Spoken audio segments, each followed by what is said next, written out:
Bonjour, bonjour la grande famille AF 237. C'est le sergent. Vous voyez la jeune dame, cette charmante demoiselle que vous voyez sur la fiche de cette vidéo. Elle n'est plus depuis 2021. Elle n'est plus. Mes amis, cette vidéo que je fais ce matin, c'est pour interpeller les filles. C'est pour interpeller la jeunesse camerounaise. C'est pour interpeller tous les mamans, toutes les femmes qui souffrent dans des foyers et dans des mariages toxiques. L'heure est grave. Le taux de féminicide, pour les bac plus 5 là, non, désolé, je suis au travail, il n'y a pas de bac plus à côté de moi, je vais les appeler quand j'arrive. Le taux de féminicide, féminicide, non? Bon, vous avez compris ce que je voulais dire, non? Le taux de féminicide est très élevé au Cameroun. Du côté masculin comme du côté féminin. Déjà, depuis janvier, on dénombre déjà plus de 20 femmes mortes sur le coup de leur mari et au moins 4 hommes morts sur le coup de leur femme. Et la justice n'avance pas d'un cran. Chères demoiselles, chères filles, chères femmes, soyons tous responsables de nos actes. Soyons tous responsables de nos actes. Cette jeune dame que vous voyez sur la photo, elle était décédée en 2021, poignardée par son mari que vous voyez sur la photo, tuée par son mari que vous voyez sur la photo. Ce monsieur n'a même pas fait 1 an en prison. Je vous dis, ce monsieur n'a même pas fait 1 an en prison.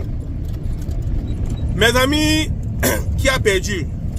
Allons d'abord dans le sens de qui a perdu.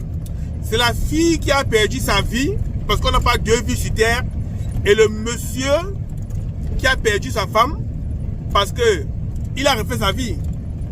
Mais toi-même, une femme, je vais vous dire quelque chose, avant que je n'arrive là. Donc il est parti, il était enfermé, même pas pour 1 an. Et lors du jugement, il était relaxé.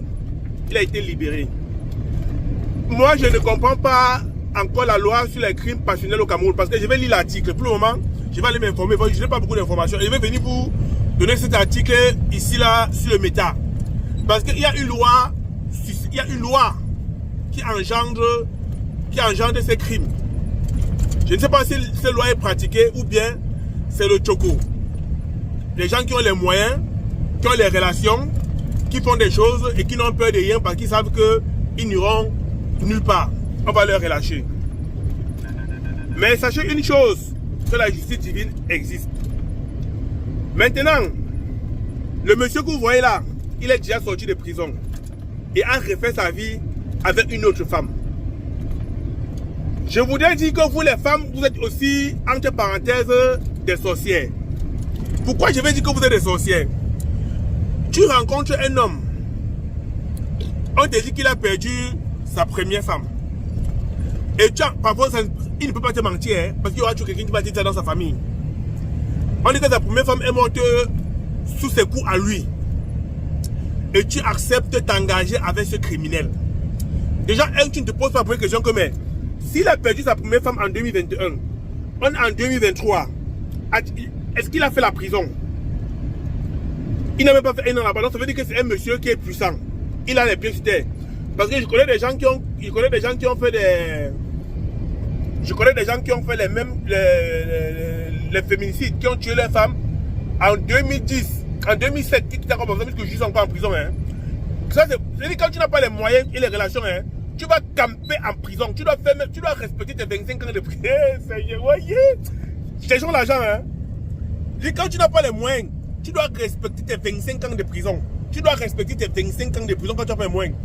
Ceux que vous voyez quand ils ont sorti au bout de 1 an, 2 ans là, c'est les gens qui ont l'argent. Le pauvre respecte les 30 ans de prison. Hein. Le pauvre respecte les 30 ans de prison.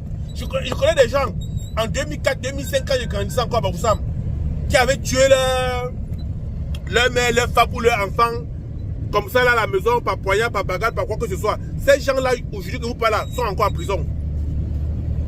Sont encore en prison. J'en connais plusieurs maintenant qui ont quand même fait 3 ans, 4 ans de prison. Pas quand même. Mais vous vous rappelez du policier qui avait abattu la main de sa femme. C'était un gendarme, oui. Il avait abattu la main de sa femme qui était policier au marché quoi là, marché Bombino, marché quoi, à Douala là-bas, marché des Carrefour à Gibla, le grand marché là. Il a fait 5 ans de tôle, hein. Ah oui, il a fait 5 ans de tôle. Il a fait 5 ans de prison avant d'être relâché, alors que c'était un homme en tenue. Mais quand vous voyez des hommes en civil qui font moins d'un an ou 1 an et demi, c'est des gars qui sont puissants. Ils ont la puissance de frappe financière et les relations au plus haut sommet de l'État. Ah oui, ah oui. Donc toi, femme, qui pas épouser un meurtrier, tu es la prochaine victime. Parce qu'un homme violent n'arrêterait jamais sa violence. Un homme violent n'arrêtera jamais la violence. Quand on parle de violence, c'est un homme qui vous tape au point de vous blesser, au point de... Donc qui vous tape sans contrôle, qui perd le contrôle sur vous. Il y a des disputes que tu peux arriver comme ça, ta femme te lève, tu lui donnes une chiffre. Ça c'est passager. Un coup de pied, c'est passager. Mais un homme qui tape jusqu'à prendre le bâton, qui tape comme le serpent, qui donne les coups de poing comme si il avait un vrai homme. Non, ne restez pas avec. C'est un homme de nature violente. Parce qu'on parle comme ça, on oublie aussi les femmes. Alors, il y a certaines femmes là dehors que, franchement, elles méritent même aussi d'être enterrées. C'est bien vrai que personne ne mérite la mort. Je dis bien personne ne mérite la mort. Mais parfois, tu vois le comportement de certaines filles. Toi, tu dis certains hommes, je ne sais pas s'ils ont raison, mais ça porte confusion parce que j'ai été appelé sur une histoire récemment. Un homme qui a connu une fille en classe de 4e, qui a payé sa pension jusqu'à 6e. Le monsieur était un peu fortuné. Il a construit une maison à la famille de la fille, la maison familiale des filles. Il a construit une maison dans le village de la fille. Et maintenant, lui-même, quand il a commencé maintenant à vouloir se mettre à l'abri, il a été licencié de son travail. Il n'avait plus de revenus, il n'avait plus rien. Cependant, sa femme, qui avait fini les études, financée par lui, a commencé à travailler. Et lui, il n'avait plus de l'argent. Il a commencé à déprimer. La femme le misait dehors, sans rien, sans habit, sans vêtements. Elle a refait sa vie avec un autre mec. Tu imagines un mec que pendant 17 ans a souffert sur toi. Pendant 17 ans, il n'a pas d'économie parce qu'il a tout dépensé sur vous. Il a élevé tes petits frères, élevé tes grands frères, élevé ta mère, élevé ton père, changé la vie de ta famille. Et il a 45 ans, il n'a plus rien. Toi maintenant, tu es le frère de l'ange de la nation. Toi, tu le mets dehors. Tu amènes tes amants devant lui. Ah, même c'est moi-même, hein. Je pense que je vais faire, je vais sortir le gun, hein. Mion gâte tout, hein, parce que c'est que d'abord ma vie n'a plus de sens. J'ai tout perdu, mion gâte tout. Donc c'est pour vous dire que on juge ces hommes-là parce qu'ils ont ôté la vie. Mais en réalité, il y a le comportement de certaines femmes qui font que certains hommes peuvent réagir très méchamment. Nous allons en rester là aujourd'hui parce que trop parler c'est maladie. Chers fans, regardez cette vidéo et je vous reviens pour la prochaine vidéo. N'oubliez pas de vous abonner et de partager la vidéo.